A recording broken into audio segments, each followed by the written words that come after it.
Hello, World of Tank Blitzers. It's a Littlefinger. It's Friday, September 27th, and that means time for another store review.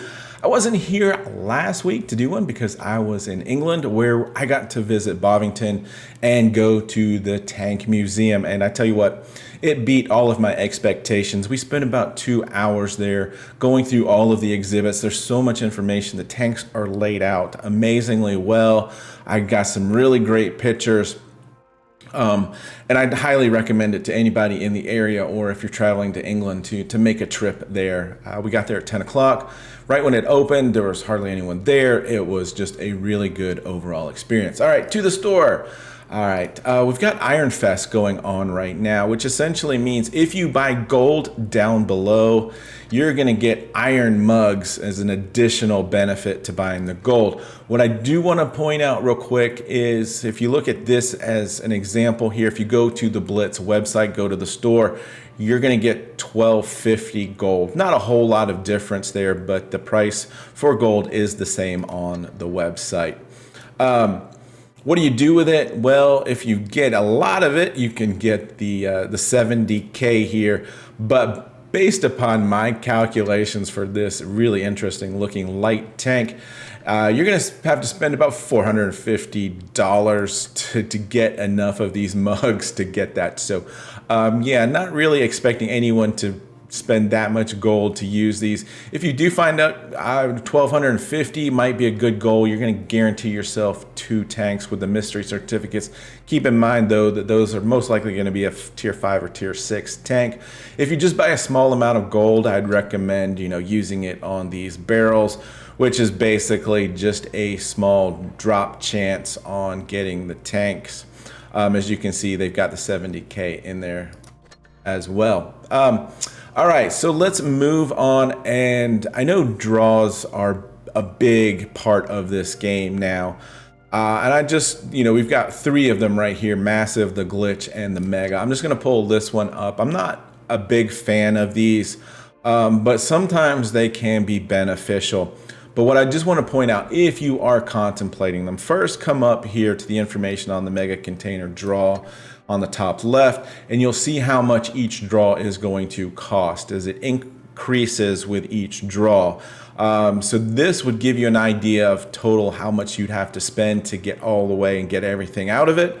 Or you could look at this and say, you know what, I'm only willing to go up to 10 draws. That's going to be whatever, 5,000 gold, whatever it works out to be.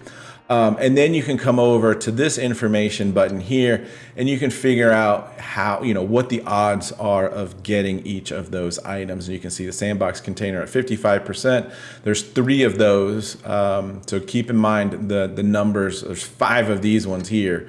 So, that's potentially 5 straight draws you could end up with just a sandbox container, which really has very little value in my opinion. So just keep that in mind. All right, so let's scroll on down because I believe everything else that I want to talk about is, oh wait, let me just talk about this real quick because this, I didn't understand what was going on here. If anyone does, please let me know. So this was in season 1 where you collected these kit coins, right? And then you could use them to purchase the tanks. And the idea with these tanks is they're basically just copies of other tanks already in the game.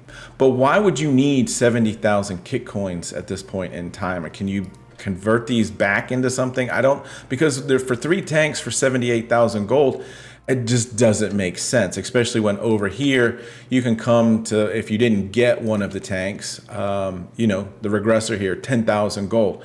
I'm not recommending that just because this is basically a copy. They're all copies. So I don't know. This just kind of confused me. So if anyone has any clarification on that, let me know. All right, so let's get down to the actual tanks. We've got the AMX 30B.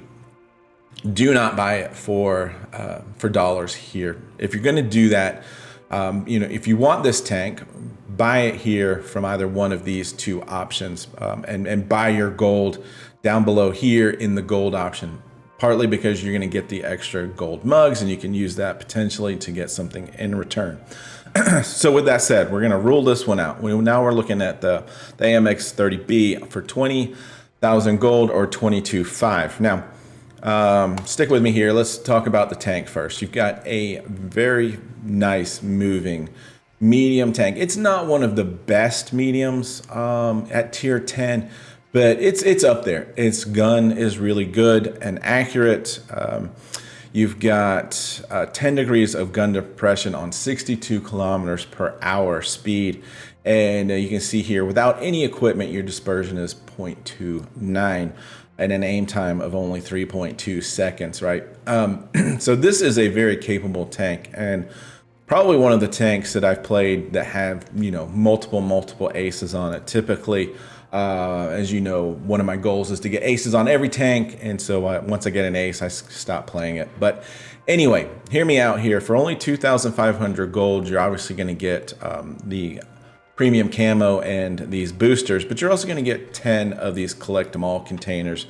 And what I want to point out with these is it's going to drop the price here, because for every 7 of these containers that you open, you're going to get 1,000 gold. So you're getting 10 of them, you're going to open at least 7 of them.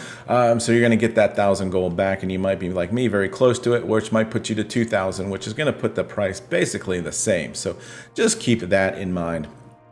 All right, so let's now talk about Storm of Steel, which they're bundling together here for 17.5. I could have sworn, or they have it down here, both the tanks. Object 452K, and the Chimera. Yep, that's right there, 8,500 for the Chimera. So let's just look at these. If you're interested in both tanks, obviously it makes a better deal to buy them in the bundle because it's less gold. Chimera fits into that category that for 8,500 gold, we really haven't seen it come cheaper. And to me, this is a must-own tank. Now, the Object 452, I have done kind of really well in this tank. I don't know if it's because of the newness of the tank when I played it. You know, people don't quite know all of the weak spots, and it takes people time to learn how to play against it. But as you can see, it is a very low profile heavy tank. The gun seems to work fairly well for me. You know, 0.296 dispersion on a heavy tank gun is actually pretty good. Your aim time there at 4.4 is not too bad. I think one bad thing here is your 7 degrees of gun depression, and only 40 kilometers per hour is your top speed. But the armor works really well on this tank. And again, you know, you want to be frontlining on this tank. You're going to kind of miss shots from a distance with it. But with that being said, 12.5 is too high for this tank. But if you're interested in it, then I would certainly look at it in the bundle there. And I just wanted to see real quick. Yeah, you're gonna get only 3750 gold back if you already have the Chimera. So it's still better to buy it by itself at that point in time. All right, moving on. We've got Fire and Ice. Tired of talking about this bundle. I don't know why Wargaming loves it so much, but it's always out. The Glacial for 7,500 is just an average tank. If you don't have a heavy tank like it, you know, it's serviceable. Not one of my favorite tier 8 heavy tanks, and you've heard me say it a million times by now. There's so many of these heavy tanks with similar play style. The Blaze, however, is a little bit different. It's a little bit on the unique side. You've got a limited movement on the turret. It is a tank destroyer with pretty good mobility. Let me make sure I'm saying that correct. Yeah, 50 kilometers per hour is not too bad for a tank destroyer there. 8 degrees of gun depression. That's a fun tank to play, and for 5,000 gold, I don't find that to be a bad deal at all. T22 is still for sale for gold. I do think that this is quite expensive. Let me just double check. So I don't know what I'm doing here. Yeah, that's still kind of expensive. I'd pass on that. And then the other one here, which is kind of interesting, with the Chimera sitting at 8,500, and that price has been pretty stable. You've got the GSOR, which is a newer tank, a British tank destroyer here. And about this tank, for what I was going to say, for 7,000 gold. So you've got a newer tank for 7,000 gold, whereas the Chimera sits there at 8,500 without any other items with it. But with this tank here, you really want to be a good Hesh player. Because as you can see, the damage here is almost 90 damage per shot if you can pen that Hesh reliably in this tank. That's not me. I don't do that very well. My aiming is not super great anymore. The tank is a little bit slow. It's 2 shells in the magazine, 2.5 seconds between shells with a 14.5 second reload. So you can get some nice burst damage out of this tank. But if we look at the top speed there, 49 kilometers per hour, it just feels sluggish. Maybe that's the acceleration, the power to weight ratio, not the greatest. So keep that in mind if you're looking at purchasing the GSOR, but the price is right. The tank is just not exceptionally good. Now for $6,500 gold, you know, I like the Kanonen better, primarily because it has got such better mobility. We'll look at this at 55 kilometers per hour with a 22 power to weight ratio. So the thing gets up to top speed much quicker than the GSOR will. You've got 8 degrees of gun depression, really nice pen numbers on it. You know, it allows you to get to traditional TD hiding spots, and then when those aren't working well because of whatever reason, you can quickly relocate. And then also, if you've conserved your hit points towards the end of the game, you know, you can DPM people and finish them off when they're low hit points. So I really find that to be a fun tank to play. $24 at 600 gold is 14,400 for these two tanks. The T2020, people hate it. I seem to play it pretty well, but again, you know, it fits into that mold. This one's pike nose, but you've got spaced armor. Tier 8 is just loaded with tanks like this. But the M4 Yo here is a little bit different. It is a 4 shell autoloader with 7 seconds between shells. So it's kind of still a long load time between shells.